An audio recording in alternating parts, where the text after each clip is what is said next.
We are, in a sense, somewhat targets. We are a public figure, both Stacey and I. And let me tell you what I think actually happened here, because most of the coverage of this situation has been focused on the wrong thing.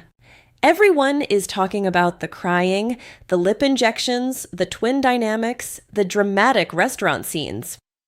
And yes, all of that is part of the story.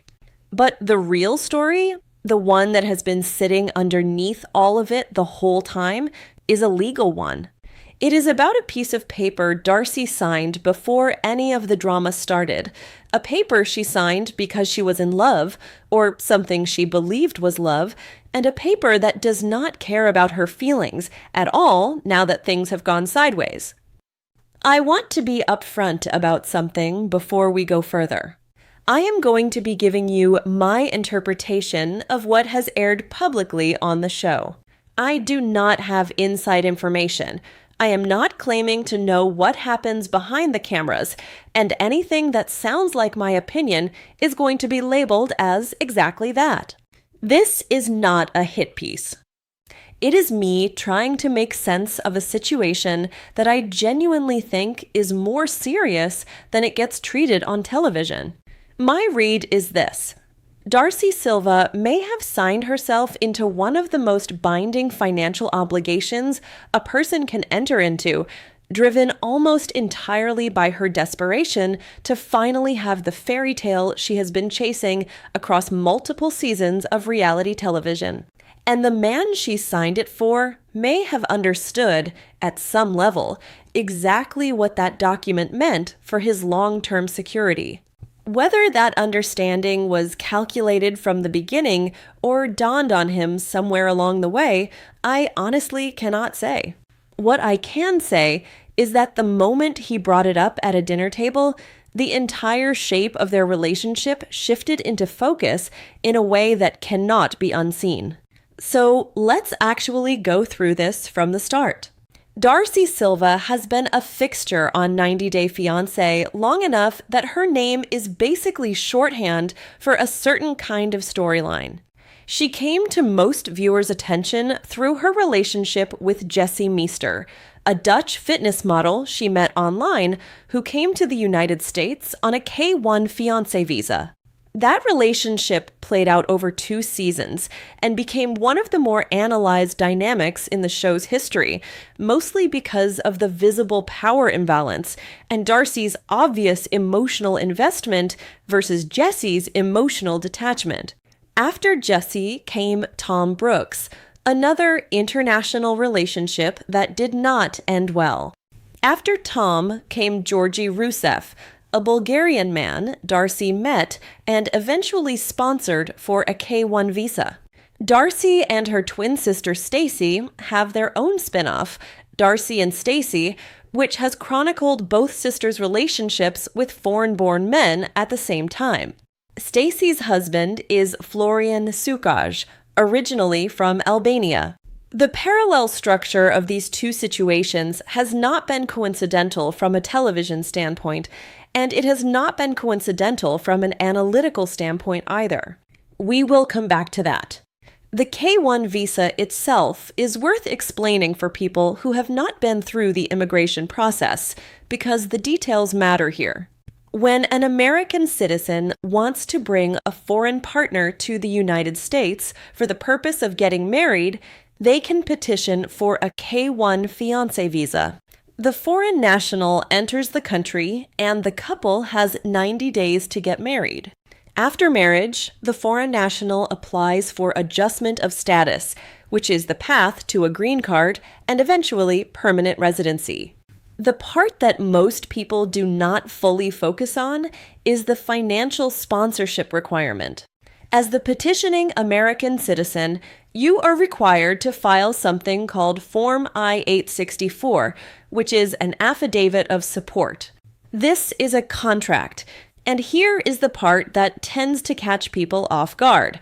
It is not a contract with the person you are sponsoring. It is a contract with the federal government. You are agreeing to support that person at or above a certain income threshold, and that agreement does not dissolve when the marriage dissolves. The obligation ends when the sponsored person becomes a U.S. citizen, when they accumulate enough work history to qualify for Social Security benefits on their own, when they permanently leave the country, or when one of the two parties dies.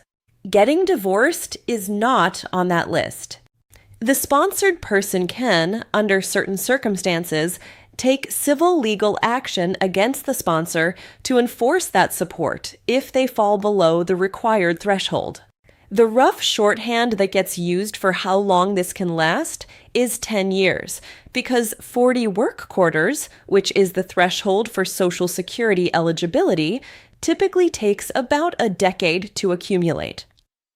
It is not exactly 10 years as a flat rule, but that framing is close enough to accurate that it gets repeated. And it is exactly the framing Georgi used. Now let's talk about what actually happened.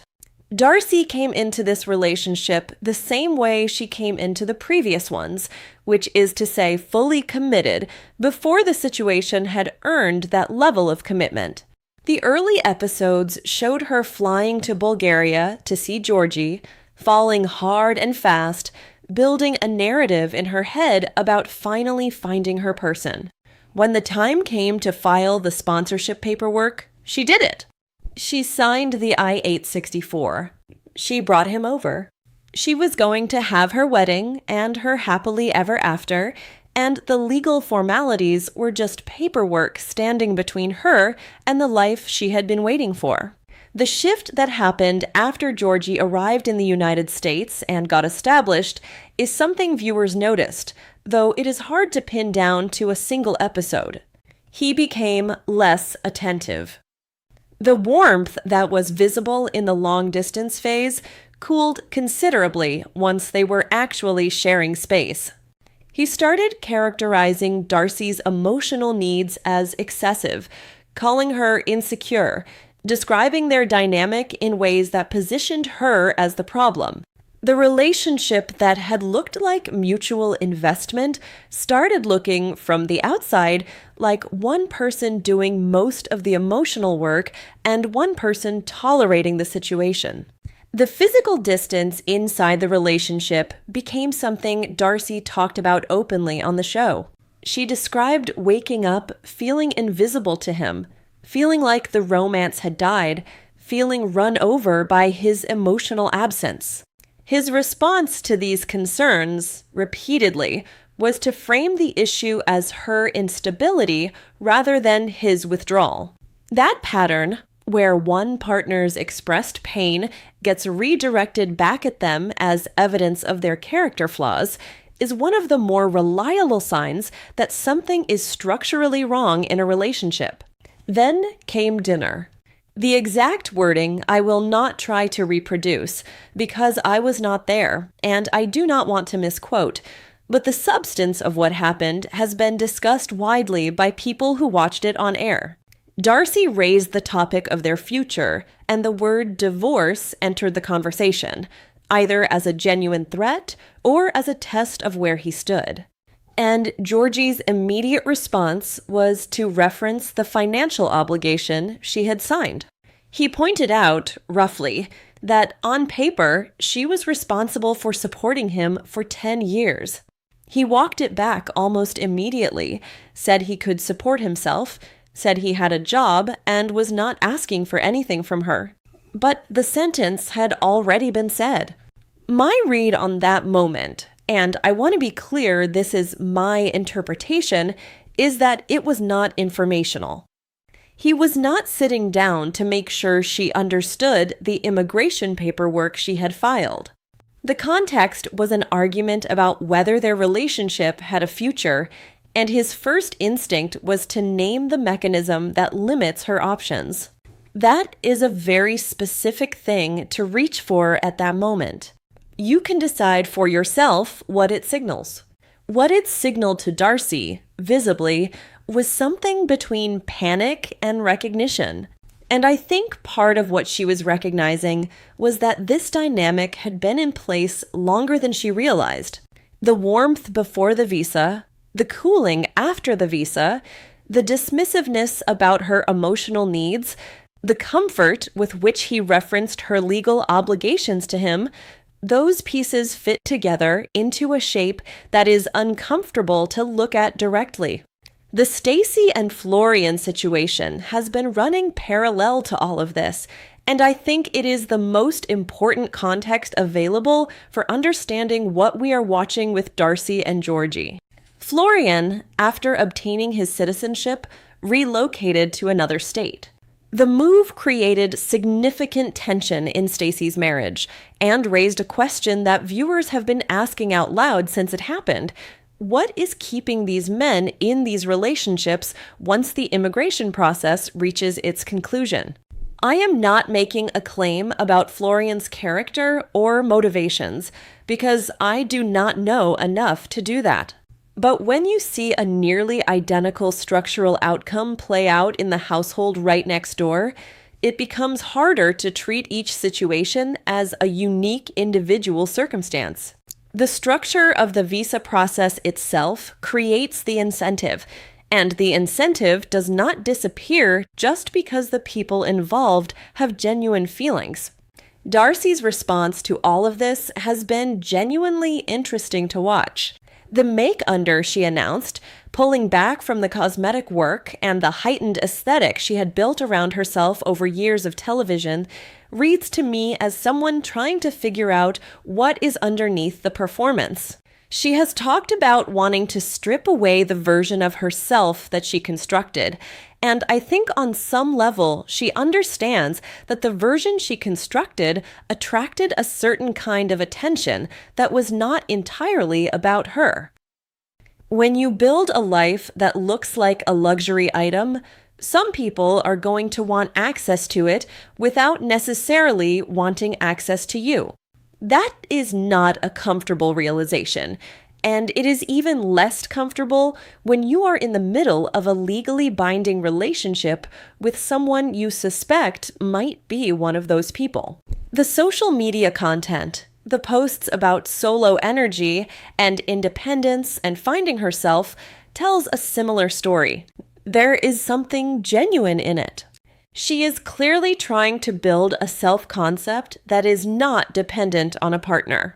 But there is also something that does not quite add up, because the independence she is performing publicly exists alongside a legal and financial entanglement she has not actually escaped. Posting about solo vibes does not dissolve an I-864. The framing she is offering her audience is a few steps ahead of where she actually is legally. And she knows that. I think that gap between the public performance and the private reality is part of what is driving the visible anxiety in her, the sense that something is off that she cannot fully name or fix. Now, let me give the counter-argument its fair hearing, because there is one, and it deserves to be taken seriously. There is a version of Georgi in this story that is not a cynical operator who mapped out a plan. He immigrated to the United States, which is a genuinely destabilizing life experience, with his entire legal status tied to a relationship with a woman he met online. That is a vulnerable position. When someone's residency depends on a relationship, they have a strong incentive to be agreeable and warm and accommodating in the early stages, not because they are performing, but because the stakes of the relationship failing are enormous for them. Agreeableness under pressure can look like romantic investment when it might also be self-protective. Once his status became more secure, once he had his documents and a job and some independence, he may have simply relaxed into who he actually is, and who he actually is might be someone more reserved, less emotionally expressive, and genuinely overwhelmed by the intensity of Darcey's emotional style. She is, by her own account, and by what we have seen on the show, a lot. She needs significant reassurance. She processes her feelings loudly and at length.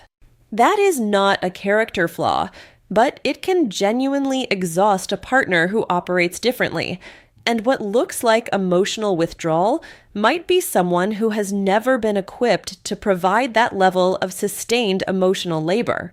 The comment about the 10 years in this version was defensive and poorly timed rather than threatening.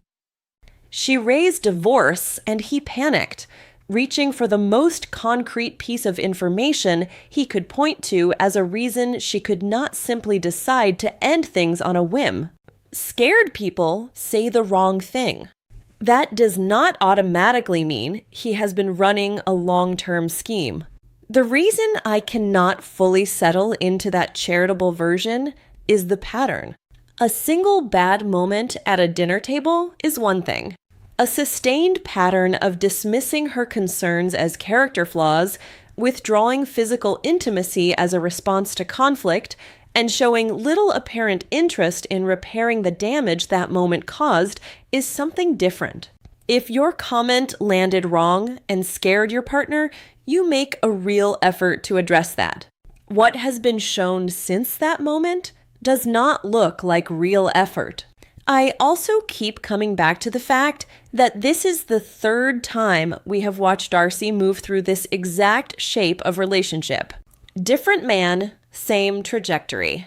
Intense early connection, fast commitment, legal entanglement, then the partner becomes cold and unavailable, and Darcey is left trying to hold together something that the other person seems to have already mentally exited. At some point, the pattern is the story, and the pattern is not about any one person. What I think is actually true, and this is where I land after turning it over for a while, is that the I-864 is doing a lot of work in this relationship that feelings were supposed to be doing. In a healthy relationship, what keeps people together is choice. Ongoing, renewable choice. What Darcey has right now is a contract. And the man who benefits from that contract has made it clear, in the middle of an argument, that he knows exactly what it says.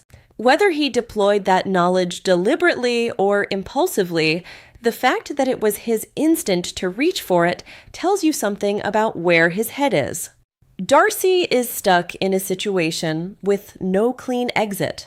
If she stays, she is in a marriage with someone who she has good reason to suspect is not in it for the reasons she thought. If she leaves, the financial obligation follows her. The divorce she would be paying for would not even free her from him. She would be paying for his absence the same way she paid for his presence. That is a genuinely terrible set of options, and it is the direct result of a document she signed because she wanted to believe she had finally found someone who was in this for the same reasons she was. I do not think Darcey is stupid. I think she was hopeful in a situation that punishes hope, and she made a legally consequential decision at a moment when the romance was still convincing. People do this constantly. The immigration system is not designed to protect the sponsoring partner's feelings. It is designed to protect the immigrant from being stranded and deported the moment a relationship gets difficult. That is a legitimate policy goal. It just also happens to create conditions that can be exploited, and those conditions are almost never fully explained to the American citizen who is being asked to sign on the dotted line. What happens next with Darcey, I genuinely do not know. The make-under might be the beginning of something real. The solo content might eventually catch up to her actual situation. She might find her way to a decision that actually puts her interests first. I hope so, because whatever you think about the choices she has made, watching someone get caught in that kind of trap is not satisfying to see. It is just sad in a quiet, ordinary way that gets lost in all the production and the drama and the twin storylines running alongside it. The ring was real. The tears were real. Whether the man was ever in this the same way she was, that is the question she is going to be sitting with for a while. And the paper she signed is going to be sitting right there with her the whole time, regardless of how that question eventually gets answered.